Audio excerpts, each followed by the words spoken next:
At Huddersfield Football Club today, where Chairman Ken Davy had to announce that the man they were hoping to take over as their new manager has changed his mind. Let's have a word with the Huddersfield chairman. Ken, this is a strange story. When did you first hear that the man you wanted to take over wasn't actually coming? Just about an hour before the press conference, say about 8:15 this morning. Were you very shocked? Very surprised, yes, and frustrated. Really, that's the sense of feeling that we've got here, is one of frustration.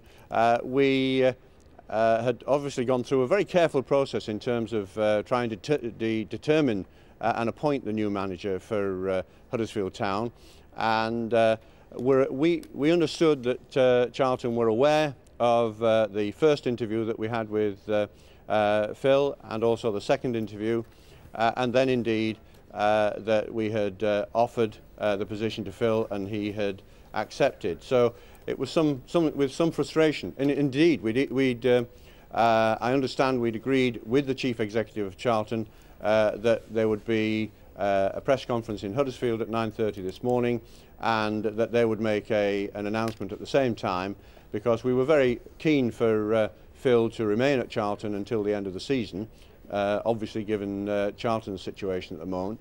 And what we had was a call last night from Phill saying that he had received an outstandingly generous offer from Charlton to stay, and that he needed to sleep on it overnight, and that he would come back to us first thing this morning. So the first doubts really emerged late last night, and then this morning at 8:15 we heard from Phill.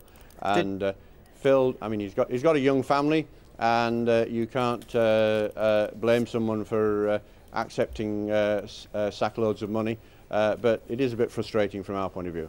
Did he give you an indication of how much more money than you were prepared to offer, they were prepared to offer? Well, I guess it's self-evident that a Premiership club will always have sackfuls more cash than a League One club, so I guess we must assume it was very significant. Are you at all angry with anyone? You seem to be saying that the blame, if there is a blame to be attached here, is more on Charlton's side than on Phill Parkinson's side.